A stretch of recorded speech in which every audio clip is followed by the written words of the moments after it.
ఓం నమో వెంకటేశాయ. ఈ యొక్క శ్రీ క్రోధినామ సంవత్సరంలో ఈ యొక్క వృశ్చిక రాశి వాళ్ళకి ఆదాయం 8, వ్యయం 14, రాజ్యపూజ్యం 4, అలాగే అవమానం 5.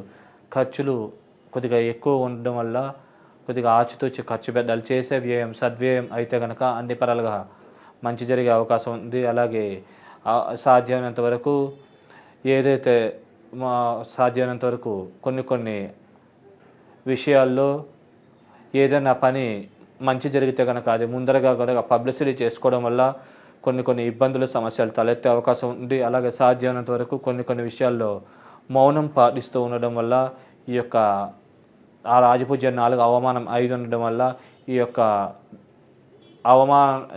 యొక్క ప్రభావాలు తక్కువగా ఉండే అవకాశం ఉంది. అలాగే ఈ యొక్క వృశ్చిక లగ్నానికి ముఖ్యంగా ఈ యొక్క గురువు 6వ స్థానంలో సంచరిస్తూ ఉండడం వల్ల లోన్ల కోసం ప్రయత్నించే వాళ్ళకి తొందరగా లోన్లు మంజూరయ్యే అవకాశం ఉంటుంది. అలాగే మీకు ఎవరైనా అప్పు మీకు బకాయి పడినట్లయితే కనుక వాళ్ళు ఆ బకాయిలు తీర్చే అవకాశం ఉంది. అలాగే మీరు ఎవరికైనా బకాయి పడ్డా ఆ బకాయిలు కూడా ఈ సమయంలో తీర్చే అవకాశం ఉంటుంది. కాబట్టి ఈ సమయాన్ని సద్వినియోగం చేసుకుంటే మంచి జరుగుతుంది. అలాగే శత్రు రోగ రుణాది పీడలు కూడా తక్కువగా ఉంటాయి. అలాగే వీసా పాస్పోర్ట్ కోసం ట్రై చేసే వాళ్ళకి వీసా పాస్పోర్ట్ ఇట్లాంటివి తొందరగా లభించే అవకాశం అధికంగా ఉంది. విదేశాల కోసం వెళ్ళాలని ప్రయత్నించే వాళ్ళకి తొందరగా విదేశాలు వెళ్ళగలుగుతారు. అక్కడ కూడా మంచి రాణించగలుగుతారు. మంచిగా పేరు ప్రఖ్యాతలు డబ్బు కూడా ఇవన్నీ కూడా బాగా సంపాదించగలుగుతారు. అలాగే సేవా కార్యక్రమాలు దైవికమైన కార్యక్రమాల్లో పాల్గొనే ఆసక్తి అధికంగా కలుగుతుంది. అలాగే లేని వాళ్ళకి సహాయం చేయాలి, ఆపదలో ఉన్న వాళ్ళకి సహాయం చేయాలనే ఆసక్తి కూడా కలిగే అవకాశం ఉంది. చేసే వ్యయం సద్వ్యయం అయ్యే అవకాశం ఉంటుంది. అలాగే ఈ యొక్క గురువు యొక్క శుభదృష్టి 10వ స్థానం మీద ఉండడం వల్ల వృత్తిపరంగా కూడా మంచి ఇంప్రూవ్మెంట్, రాణింపు ఇలాంటివి అధికంగా ఉండే అవకాశం ఉంటుంది. అలాగే గవర్నమెంట్ ఉద్యోగాల కోసం ప్రయత్నించే వాళ్ళకి ఈ తొందరగా గవర్నమెంట్ జాబ్ లభించే అవకాశం ఉంది. ముఖ్యంగా సూర్య దశ అంతర్దశలు కానీ గురుదశ అంతర్దశలు కానీ నడిచినట్లయితే ఈ ప్రభావాలు ఇంకా అధికంగా ఉండే అవకాశం ఉంటుంది. ముఖ్యంగా ఫిబ్రవరి నెలలో ఇలాంటి ఈ యొక్క అనుకూలత ఇంకా ఎక్కువగా ఉంటుంది. కాబట్టి సద్వినియోగం చేసుకుంటే మంచిది. అలాగే ఈ యొక్క గురువు యొక్క శుభదృష్టి ఈ యొక్క 2వ స్థానం మీద కూడా ఉండడం వల్ల కుటుంబ అభివృద్ధి, కుటుంబంలో వ్యక్తులు మిమ్మల్ని బాగా అర్థం చేసుకోగలగడం, ధనాభివృద్ధి, ధన నిల్వలు పెరగడం లాంటి పరిణామాలు జరిగే అవకాశం ఉంది. మీరు ఏదైతే అనుకున్నారో అది చేయడానికి తగ్గ సహాయ సహకారాలు కుటుంబాల సభ్యుల ద్వారా మీకు బాగా అందే అవకాశం ఉంది. అలాగే గవర్నమెంట్కి సంబంధించినటువంటి వృత్తులలో కాంట్రాక్ట్లు చేసే వాళ్ళకి కానీ, గవర్నమెంట్ ఉద్యోగాలు చేసే వాళ్ళకి కానీ, గవర్నమెంట్ ఉద్యోగాల కోసం ప్రయత్నించే వాళ్ళకి కానీ ఈ సమయం బాగా అనుకూలంగా ఉంటుంది. కాబట్టి బాగా సక్సెస్ అయ్యే అవకాశం బాగా ఎక్కువగా ఉంది. కాబట్టి సద్వినియోగం చేసుకోగలరు. అలాగే ఈ యొక్క గురువు మే నెల నుంచి 2వ తారీఖు నుంచి వృషభ రాశిలో సంచరించడం వల్ల వివాహ ప్రయత్నాలు చేసే వాళ్ళకి వివాహం పరంగా వరుడైతే అనుకూలమైన వధువు, వధువైతే అనుకూలమైన వరుడు ఇట్లా లభించే అవకాశం ఉంటుంది. అలాగే భార్యాభర్తలు పెళ్ళైన వాళ్ళు ఉంటే కనుక వారి మధ్య ప్రేమానురాగాలు, అన్యోన్యత పెంపొందే అవకాశం ఉంది. ఒకరి అభివృద్ధికి ఇంకోళ్ళు బాగా సహకరించుకుని వారు ఉన్నత స్థాయికి చేరుకోగలుగుతారు. అలాగే స్టామినా, ఇమ్యూనిటీ లాంటివి కూడా బాగా పెంపొందే అవకాశం ఉంది. సెల్ఫ్ కాన్ఫిడెన్స్ పెంపొందుతుంది. దేహ ఆరోగ్యం, దేహ దృఢత్వం ఇలాంటివి పెంపొందే అవకాశం ఉంటుంది. అలాగే లాభాభివృద్ధి అవుతుంది. ఆకస్మిక ధన లాభాలు, ఆకస్మిక ధన ప్రాప్తి లాంటివి జరిగే అవకాశం ఉంది. అలాగే మాట తీరు, కమ్యూనికేషన్ స్కిల్స్ మరియు సోదర సోదరీ వర్గీయ సహాయ సహకారాలు లభించడం మరియు సభలలో బాగా ప్రసంగించగలగడం, అలా ప్రసంగించి 10 మందిని ఆకట్టుకోగలగడం లాంటి పరిణామాలు అధికంగా జరిగే అవకాశం ఉంది. కాబట్టి సద్వినియోగం చేసుకోగలరు. అలాగే ఈ యొక్క లగ్నానికి ఈ యొక్క కేతువేమో లాభంలో, అలాగే రాహు 5వ స్థానంలో ఉండడం వల్ల రాహు మహాదశ అయిపోయి కేతు మహాదశ మిగిలి ఉన్నట్లయితే కనుక ఇద్దరు కూడా అద్భుతంగా యోగించి లాభించే అవకాశం ఉంటుంది. మంచి శుభ పరిణామాలని, అనుకూల ఫలితాలను ఇచ్చే అవకాశం ఉంటుంది.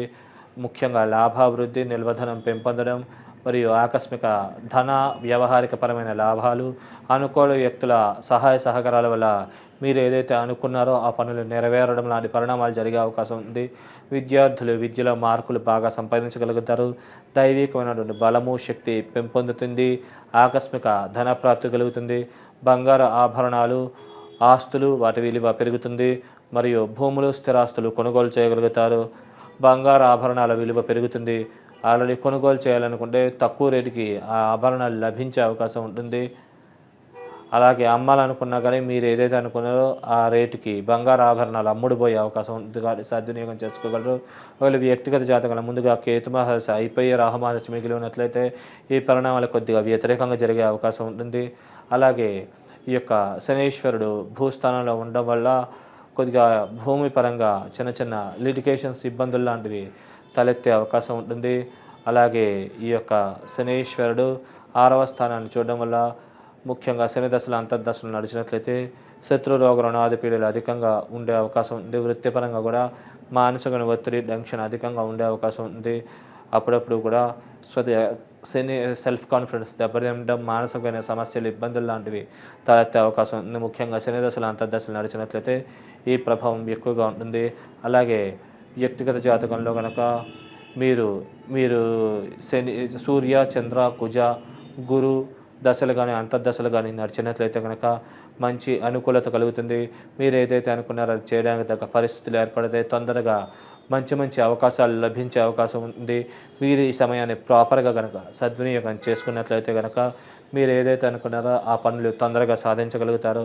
ఒకవేళ వ్యక్తిగత జాతకంలో శని శుక్ర బుధ మరియు రాహు మహాదశలు కానీ అంతర్దశలు కానీ నడిచినట్లయితే కనుక కొన్ని చిన్న ఇబ్బందులు తలెత్తే అవకాశం ఉంటుంది. కాబట్టి ఈ విషయంలో కనుక మీరు కొద్దిగా ఆచితూచి జాగ్రత్తగా వ్యవహరించినట్లయితే కనుక అన్ని పరాలుగా కూడా యోగించి లాభించే అవకాశాలు ఉంటాయి. శుభ పరిణామాలే కలుగుతాయి. అన్నీ కూడా మంచిగా జరుగుతుంది. కాబట్టి కొద్దిగా ఈ విషయాల్లో అప్రమత్తంగా ఉంటే కనుక మంచిది. అలాగే దైవికమైన శక్తి పెంపొందించుకుని దోష ప్రభావాల నుంచి బయటపడాలనుకుంటే కనుక రోజు కూడా కృష్ణుడిని పూజించడం, కృష్ణుడికి వెన్న నైవేద్యంగా సమర్పించి అది కొద్దిగా ప్రసాదం కింద స్వీకరించడం ఇలాంటివి చేస్తుండడం మంచిది. అలాగే ఈ యొక్క కృష్ణునికి సంబంధించిన స్తోత్ర పారాయణలు దగ్గరలో కృష్ణాలయం ఉంటే కనుక అక్కడ ప్రదక్షిణ నమస్కారాలు ఆచరించుకోవడం, వాళ్ళ కృష్ణాలయం లేని పక్షంలో రామాలయం కానీ అలాగే ఈ యొక్క అనంత పద్మనాభ స్వామి దేవాలయం ఉంటే కనుక అక్కడ ప్రదక్షిణ నమస్కారాలు ఆచరించుకోవడం, వారికి తులసి దళాలతో కానీ పూలతో కానీ అర్చన చేయించుకొని మీ ప్రసాదం అక్కడ గుడిలో నైవేద్యం పెట్టినటువంటి ప్రసాదం స్వీకరించి రావడం వల్ల మీకు అంతా కూడా మంచి జరిగే అవకాశం ఉంటుంది. అలాగే ఈ యొక్క నల్ల నువ్వులు మరియు పెసరు రెండూ కలిపి శనివారం కానీ బుధవారం కానీ బ్రాహ్మణులకి బ్లూ కలర్ కానీ నలుపు కలర్ వస్త్రంతో పాటు కానీ దానంగా ఇచ్చడం వల్ల ఈ దోష ప్రభావం నుంచి తొందరగా బయటపడి మీరు ఏదైతే అనుకున్నారో అది తొందరగా సాధించగలుగుతారు. ఈ వృశ్చిక లగ్నం వాళ్ళు ముఖ్యంగా ఫుడ్స్, రెస్టారెంట్స్ మరియు కూల్ డ్రింక్ ప్లానర్స్ మరియు నౌకా సంబంధమైన క్రయ విక్రయ లావాదేవీలు మరియు ఇన్స్టెంట్ ఫుడ్స్, పాలకు సంబంధించిన ఉత్పత్తులు ఇట్లాంటి వాటిల్లో బాగా రాణింపు ఉండే అవకాశం ఉంటుంది. అలాగే హోటల్ మేనేజ్మెంటు ఇట్లాంటి వృత్తులు చేసేవాళ్ళు కూడా వాటిల్లో బాగా రాణించగలుగుతారు. అలాగే గురు సంబంధమైన వృత్తులు, దేవతా సంబంధమైన వృత్తులు, పూజా సామాగ్రి స్టోర్స్, రత్న సంబంధిత వ్యాపారాలు, పౌరోహిత్యము మరియు వేద విద్యలు మరియు ఇలాంటి విషయాల్లో బాగా రాణింపు ఉండే అవకాశం ఉంది. దేవతా సంబంధమైన వ్యాపారాలు బాగా కలిసి వచ్చే అవకాశం ఉంటుంది. అలాగే పూజా సామాగ్రి స్టోర్స్ ఇట్లాంటివి చేసే వాళ్ళు కూడా ఆ వృత్తుల్లో రాణింపు అధికంగా ఉండే అవకాశం ఉంది. అలాగే గోల్డ్ స్మిత్స్ ఇట్లాంటి వాళ్ళు కూడా ఈ వృత్తుల్లో బాగా రాణించగలుగుతారు. గవర్నమెంట్ కాంట్రాక్ట్స్ చేసే వాళ్ళకి, గవర్నమెంట్కి సంబంధించిన కన్స్ట్రక్షన్ ఫీల్డ్స్, రోడ్స్ కాంట్రాక్ట్స్ ఇట్లాంటివి చేసే వాళ్ళకు కూడా మంచి అనుకూలత కలిగే అవకాశం ఉంది. కాబట్టి మీరు ప్రాపర్గా ఈ సమయాన్ని సద్వినియోగం చేసుకుంటే కనుక అన్ని పరాలకు కూడా మంచి జరిగే అవకాశమే అధికంగా ఉంది. అలాగే ఈ సివిల్ కాంట్రాక్టర్స్ ఇట్లాంటి వాళ్ళకు కూడా అనుకూలంగా ఉంది. కాబట్టి మీరు సద్వినియోగం చేసుకుంటే అన్ని పరాలకు కూడా మీరు అనుకున్న ఇవి సాధించగలుగుతారు. అన్ని పరాలకు కూడా మంచి జరిగే అవకాశం అధికంగా ఉన్నది. శుభం.